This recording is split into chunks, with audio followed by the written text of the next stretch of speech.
how's it going? Welcome back to a very special video today. I'm super pumped and hyped if you cannot tell, because today we are taking a look at Black Myth Wukong. Finally, okay, this game has got people absolutely crazed, absolutely out of their minds, and for good reason, because finally, I've talked about this with my other Souls-like reviews. I'm a massive Dark Souls fan, okay? I just have to say that, get that out of the way. I absolutely love the series.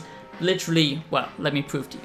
Do I really need to prove much more? Okay, yes, I did this myself because I'm seriously very cool. I'm a massive fan of the Souls formula and mostly just the original Souls games. I'm not so much a huge fan of Souls-likes, only when they do something truly unique and special like Lies of P did.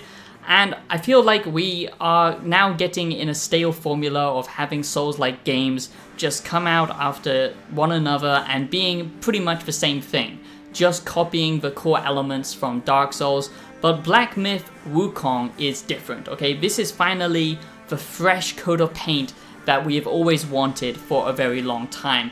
This takes the formula of Souls, but adds to it, and that's exactly what we need going forward if this genre is going to survive. I do hope you enjoy this special Black Myth Wukong review, and bear in mind that this is based on everything that I've seen so far. And you may be thinking, Savior, what is this cool shirt that you're rocking at the moment?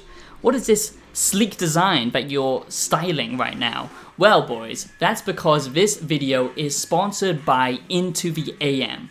Probably one of the coolest companies out there that I've ever worked with. They make some just amazing quality designs when it comes to t-shirts. These beautifully designed printed t-shirts with so many different options available. So thank you so much Into the AM for sponsoring this video. Honestly, I'm wearing their t-shirts daily now in the summertime in Japan. They just look so cool and vibrant. All of the colors pop. And you can choose from so many cool, unique designs. So thank you so much to Into the AM for sponsoring this. Let's take a quick look at what they can offer you. So here we are. Right now, I'm rocking this skull tee in vivid blue. I've got to say, it's very nice. I like the simple design on the front. It's quite minimal, but then at the back, we have this awesome special printed design that really stands out. And surprisingly, when I washed it, no color washout, nothing like that. Still perfect quality. The cloth material as well is just really nice. Quite tight fitting, but not too tight. And there's plenty of sizes to choose from. I actually really like it, honestly. I'm gonna be rocking this shirt for a long time to come. And it's just cool to have like an independent brand. You know, I'm not a fan of Supreme or Gucci or all that kind of cringe stuff. If you want to support something independent, something unique that stands out from the crowd, honestly, I think Into the AM is probably the best option for you. And you can use my special discount code for 10% off at checkout, code WISE1. Here is the Savior runway in Japan 2024. Look at this, it's so cool. かっこいいね. As you can see, they have lots of different options on offer, many different unique designs if you want something more sci-fi aesthetic, or if you want something more Eastern inspired, you can find all kinds of cool unique designs. And honestly, they are just so awesome looking, and I think you will definitely find something you like. Yeet.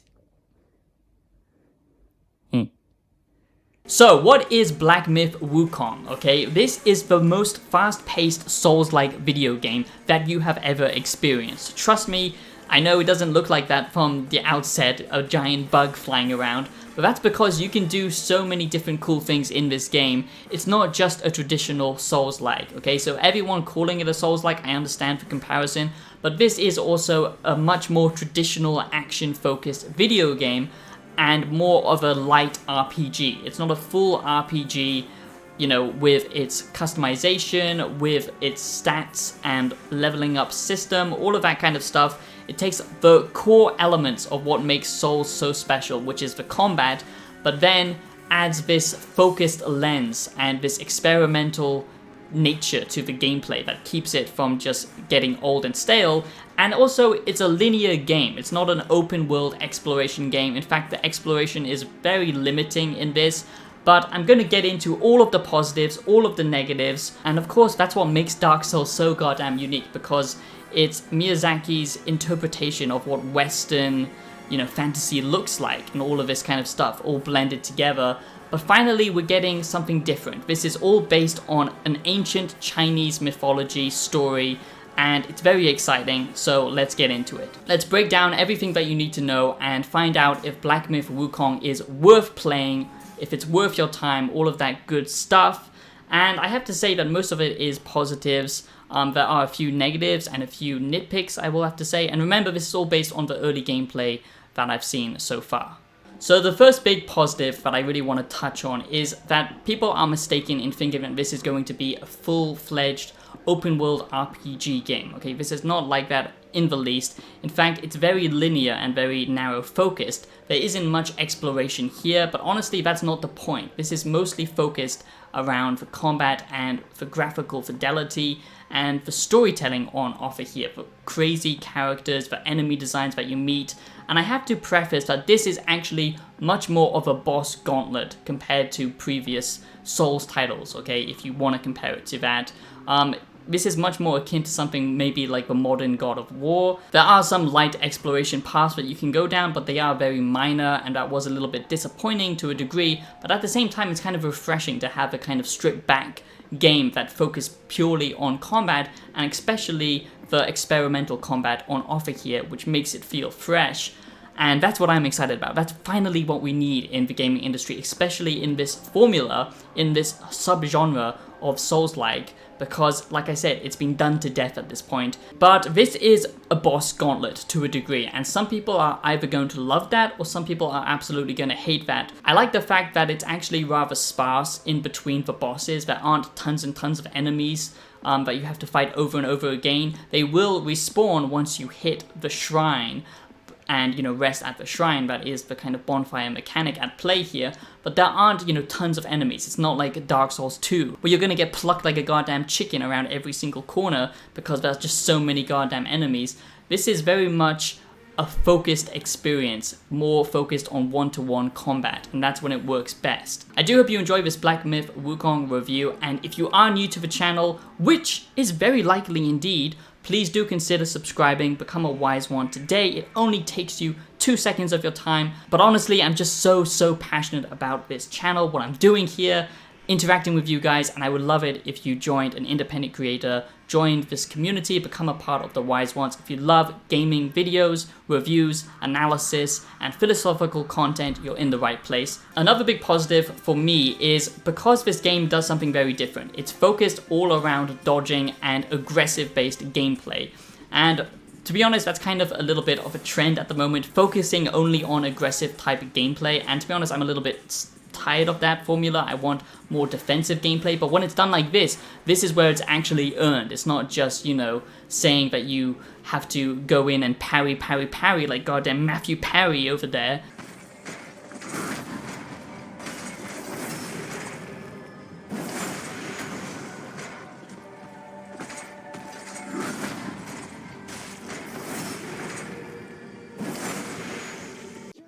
Want to be dominated? We'll dominate you. We'll ask you to be gentle.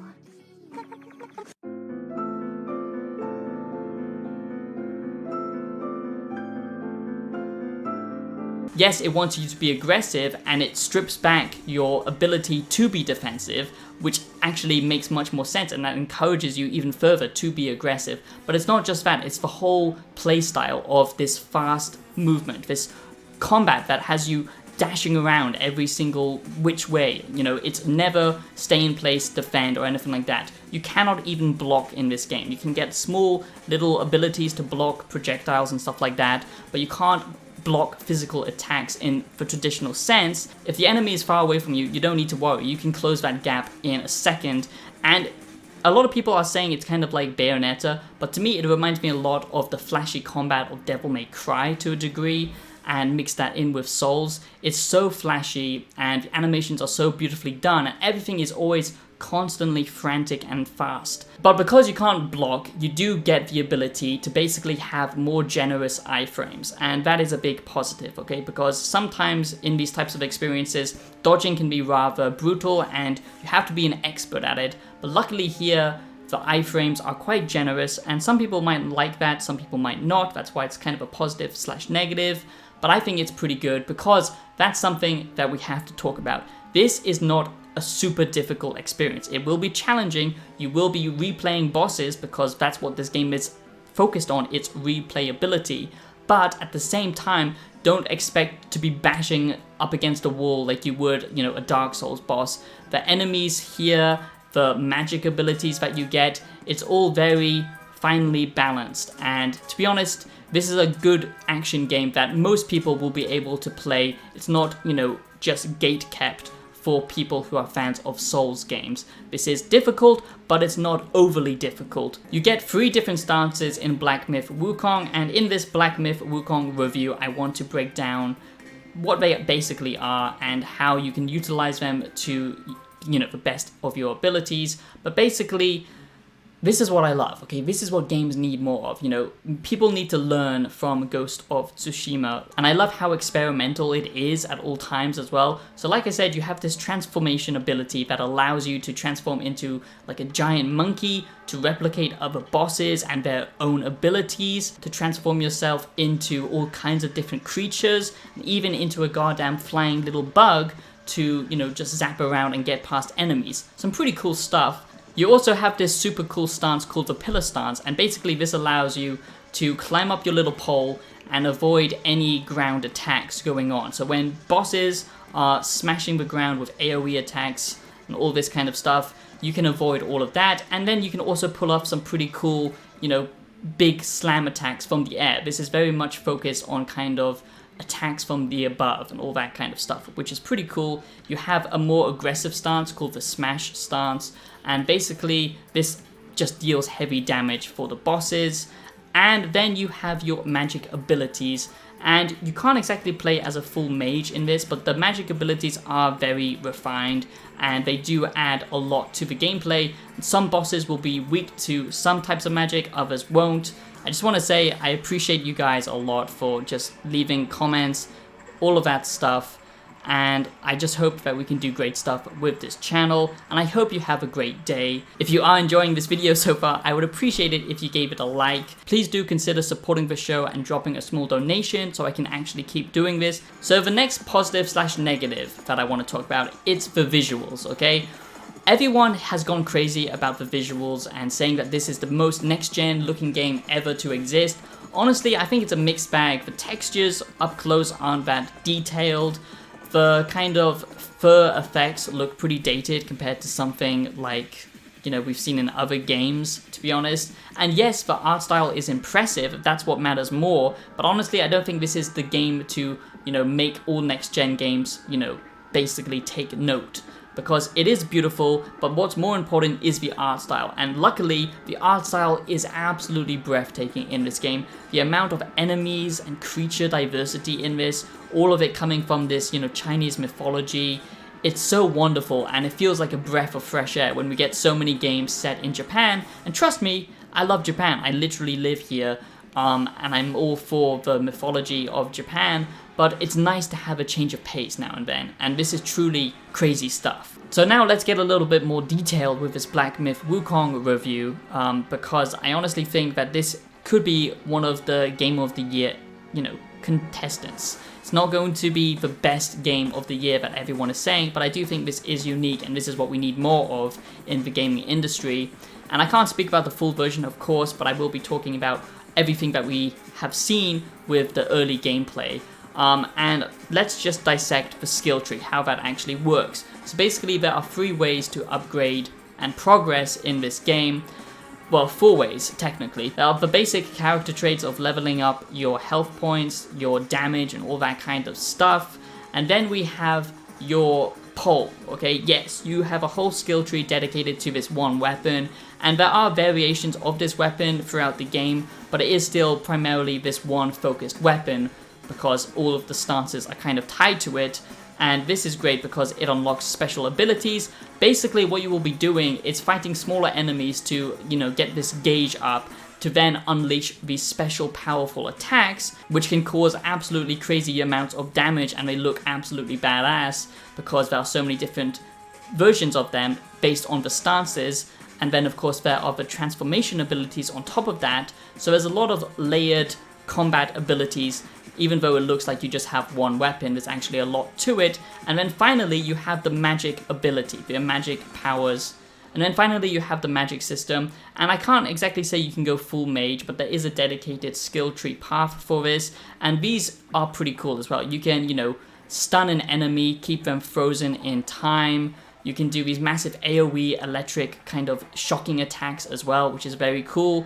And like I said, transformations, taking the boss's powers and all this kind of crazy stuff. But you can even do things like summons to a degree, like in Elden Ring, where you can basically clone yourself and then give yourself the upper hand.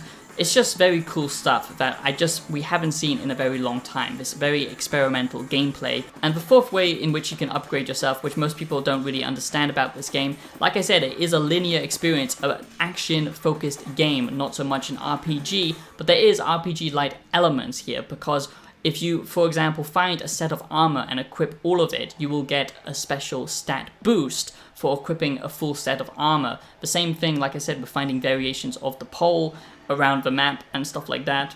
At times, the bosses themselves have a bullet hell type style to them, where you have to avoid so many different attacks, so many things going on at one time on screen. It's very engaging, and it always keeps you on the edge of your seat. Sadly, there is some light resource management and collection and crafting, all of the basic stuff that you would expect. And in the safe areas, there are side quests to be found. Nothing crazy. Like I said, there isn't much room for exploration, but there are different quest types that you can take in this game, even though it is much more a linear focused experience. Like I said, do think of something like God of War, because it is kind of that similar experience. A small negative, I would say, is there is no difficulty option, which would be a good thing, because that means they're catering the difficulty for one experience, and I think that's where a lot of games fail. They need to focus on one difficulty, actually, because trying to cater it for everyone isn't great. But the thing is, I do think this is slightly on the easy side. Honestly, Black Myth Wukong feels like a breath of fresh air. So if people are asking, is Black Myth Wukong worth it? I would say 100% yes, it is.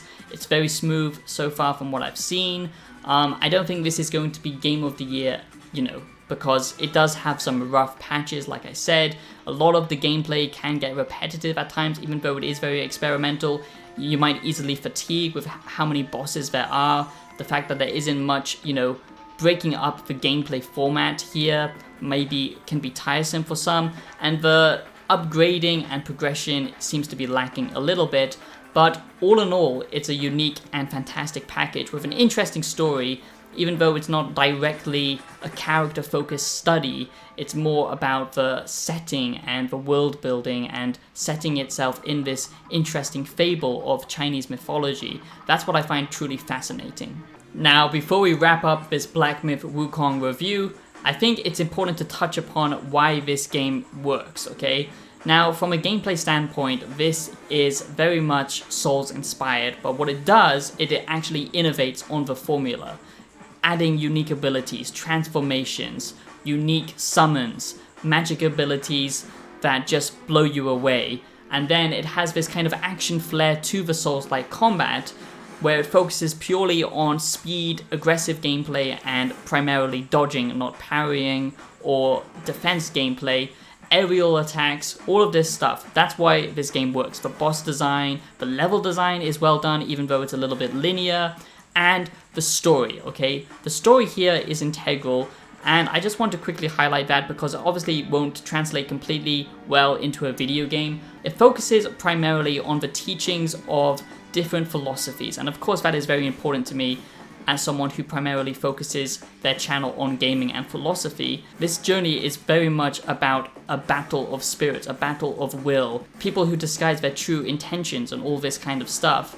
And what the original story is trying to tell you, basically, is our own morality, our own systems in society, in governance, you know, when we look back at them from a natural standpoint, are they even relevant in today's society? It breaks down your ego and your will, and in a similar sense, the gameplay does that as well. It beats you to death. You know, just like Souls games can be transformative experiences, I think this has the potential to be there. Obviously, I can't speak on all of it, and I want to do a full breakdown. A lot of society today is fighting with each other, you know, about differences. But actually, if you break that all down, if you take away your ego and your conditioning from society that you're in the political bureaucracy world of modern day society, and understand that philosophies can coexist with each other, Buddhism, Taoism, and it's very important that we break down this tribal thinking and come together and understand what we share in common. And this is very much seen within that story around Buddhism and Taoism, and how they are actually very similar, Taoism being the original philosophy kind of to Buddhism, and how it's all about, you know, Wu Wei, flowing along with life's path, not going against nature, but living in accordance with it, and understanding that other people's perceptions will be different. And in this game, you are basically battling the demons within our world and within yourself. And I just think it's a very cool, transformative expression of this old written text. And yeah, I just think it does a great job. This is finally innovative gameplay that we needed, an interesting background story going on here, beautiful art direction. That's what makes this game special, and I hope you check it out. And I'll be seeing you in the next video. Have yourselves a great day. Stay wise, become a subscriber, and look after yourself. I'll see you next time. Peace out.